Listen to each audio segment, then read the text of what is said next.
मैंने यहाँ स्वागत करती हूँ आपका न्यूज रांची मेल में और इस वक्त मैं मौजूद हूँ कांग्रेस भवन स्थित, जहाँ मैं बता दूं आपको कि सीएए लागू होने को लेकर विपक्ष जो है वाहवाही पूरा बटोर रही है। लेकिन वही हम यहाँ पे कांग्रेस में राकेश सिन्हा से जानेंगे कि क्या कुछ कहना है। हालांकि 2019 से ही लगातार ये प्रयासरत पे थे कि सीएए लागू हो जाए। हम वही जानेंगे क्या कुछ कहेंगे। जिस तरह से बीजेपी का ये प्रयास रहा था कि सीएए लागू हो जाए और अब वो कहीं ना कहीं पूरा हो चुका है, तो इसकी प्रशंसा जो है बीजेपी कर रही है, क्रेडिट ले रही है। वो बीजेपी हर उस काम का क्रेडिट लेती है जिससे उनको वोट बैंक में तब्दील हो। 2019 में यह सदन के पटल पे आया था और पूरी भारतीय जनता पार्टी इस बात को कहती है कि प्रधानमंत्री जी 24 घंटे में 48 घंटे काम करते हैं, बहुत ही संजीदा है।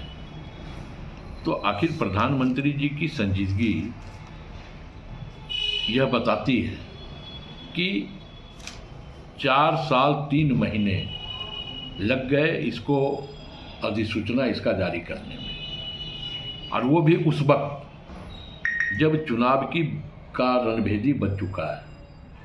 अब कुछ ही दिनों में आचार संहिता पूरे देश में लागू होने वाला है। तो प्रधानमंत्री जी या भारतीय जनता पार्टी ने सीएए का एक मूल मंत्र फेंका, क्योंकि जनता महंगाई पे प्रश्न कर रही है प्रधानमंत्री से, जनता बेरोजगारी पे प्रश्न कर रही है प्रधानमंत्री से, जनता देश की गिरती अर्थव्यवस्था पे प्रधानमंत्री से प्रश्न कर रही है। जनता यह प्रश्न कर रही है कि देश के अन्नदाताओं को एमएसपी क्यों नहीं। किसान सड़कों पे है, युवा सड़कों पे है, उनके कर्मचारी सड़कों पे है। तो अब कोई बहाना, कोई साजिश लग रहा है कि प्रधानमंत्री जी का चल नहीं पा रहा है।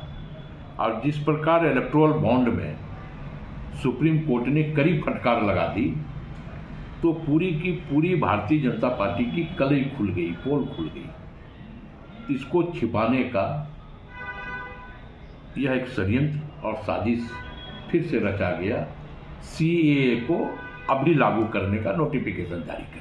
क्या लगता है ये सही है कहीं ना कहीं? देखिए, सही या गलत ये मुद्दा नहीं है। मुद्दा है कि महंगाई से पूरे देश की जनता त्रस्त है, बेरोजगारी से युवा त्रस्त है, महिला अपने सम्मान की रक्षा के लिए प्रधानमंत्री से यह गुहार लगा रही है कि आपके सांसद ही हमें प्रताड़ित कर रहे हैं, प्रधानमंत्री जी खामोश हैं।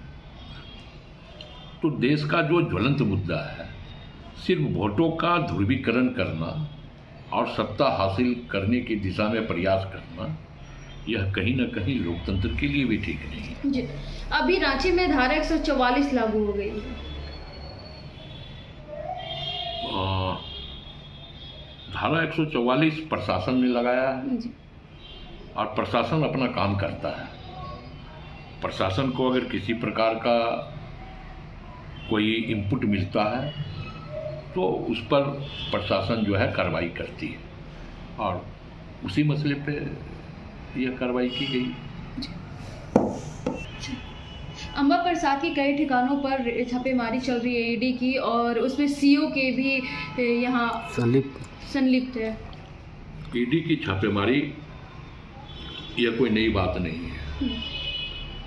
2014 के बाद से लगातार इस प्रकार की घटना विपक्ष के नेताओं के ऊपर होते रही है। प्रधानमंत्री जी जिसे भ्रष्टाचारी कहते हैं, फिर 2 दिनों के बाद प्रधानमंत्री जी उसको अपने गलवैया में ले लेते हैं और उसको मुख्यमंत्री और उप मुख्यमंत्री के पद से सुशोभित कर देते हैं। और जो प्रधानमंत्री के आंखों में आंखें डाल करके महंगाई पर, बेरोजगारी पर, देश की अर्थव्यवस्था पे, किसानों की एमएसपी पे जो आंखों में आंखें डाल करके विपक्ष अगर प्रश्न करती है, तो विपक्ष के नेताओं को ईडी के माध्यम से डराया जाता है। तो हम न डरेंगे न झुकेंगे, हम लड़ेंगे और अंतोगत्वा हम जीतेंगे।